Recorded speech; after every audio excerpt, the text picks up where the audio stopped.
How's it going, guys? We have a very difficult question for family/internal medicine for 2CK. I will be as concise as I can with all these answer choices here.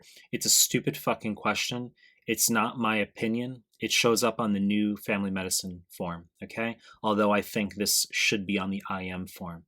So before we get started, please subscribe my channel. I really appreciate it. Give the video a like. I really appreciate it. Find me on Instagram at Mehlman_medical, MEHLMAN_medical. The link is down below.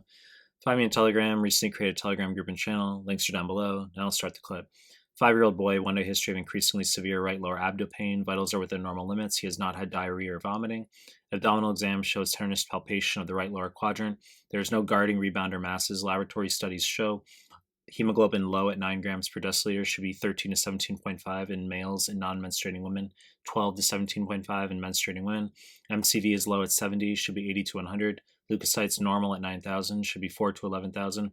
Question wants to know what's most likely to confirm the diagnosis. We make note of this as next best step of management versus confirmatory testing, just something to be aware of. So, of course, for right lower quadrant pain, we think immediately of appendicitis. However, the child is afebrile. He has no guarding or rebound. Classically involuntary guarding, rigid abdomen for appendicitis. He does not have leukocytosis. Although not mandatory, vomiting can also be seen in appendicitis. So unlikely to be the diagnosis here, okay? We're not necessarily sure what the diagnosis is, okay? It doesn't jump out at us necessarily. We have a microcytic anemia. We say, well, what could cause that? Possibly celiac disease, question mark, okay? It's not in this question, but for pediatrics, you should be thinking of celiac disease when you see microcytic anemia. Duodenal blunting of the villi can lead to iron malabsorption, very high yield on pediatrics. But let's just walk through the answers here. Choice A, abdominal CT scan, wrong fucking answer. Very rare that we do CT in children. I've seen one question on one of the new pediatrics forms where CT of the abdomen is the answer for blunt force trauma. I believe it caused hemorrhagic pancreatitis, okay? But very rare that we do CT. We say, well, what are we looking for? Do we even necessarily know, right? I mean, we're still just going to continue through the answer choices. Choice B, abdominal ultrasound, wrong answer.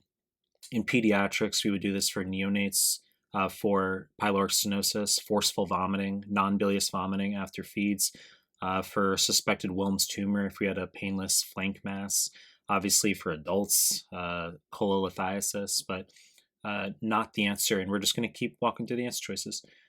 Choice C, examination of the stool for ova and parasites, wrong answer, but tempting. Okay, so when we think of microcytic anemia, it's like, OMG, could this be hookworm? Okay, Ankylostoma duodenale, Necatora americanus. They would tell you often eosinophils are elevated. If they don't, they want to make it harder. They can say the kid's running around barefoot in rural Louisiana. I've seen that, okay? Hookworms enter through the feet. They go to the stomach. They cause microcytic anemia. Wrong fucking answer. Choice D, laparoscopy. Tempting, but wrong, okay? I mean, this would be the answer for appendicitis, okay? I mean, we would remove an infected appendix, but we've already decided that it's not appendicitis, okay? Many important negatives here. So we're still not sure, but we're going to keep going through the answer choices. Peripheral blood smear is what the NBME wants, all right? They want you to know that sickle cell anemia, sickle crises can present with abdo pain. Now, some of you seeing this clip will be a fucking asshole and say, Mike, that's so easy. OMG, what do you mean it's difficult? This is a difficult question, all right? I mean, sickle crises in pediatrics, classically dactylitis, pain of the fingers, okay, can occur in the feet as well. Abdo pain, not typical NBME presentation, okay? So, but this shows up on one of the new forms. Microcytic anemia, this is seen in sickle cell, all right? We have low MCV with low hemoglobin, and we've eliminated to get there. This isn't an obvious presentation for sickle cell. It's not obvious. It's just we're eliminating to get there. And we say, well, sickle cell is a possibility, all right? But that's what they want, all right? So you just need to know infarctions of the vessels to the bowel can present with abdo pain, all right?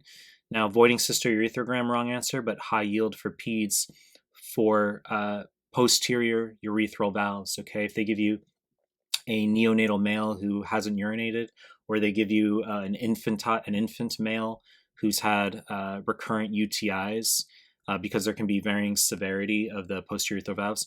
We do voiding cystourethrogram as the next best step in diagnosis. Okay, so as I prefaced with, challenging / weird question. It's not my opinion. All right, this is material the NBME is assessing. You know the deal. I'm going to continue to make more content. If you like my stuff, subscribe to my channel. And I appreciate your time. That's it.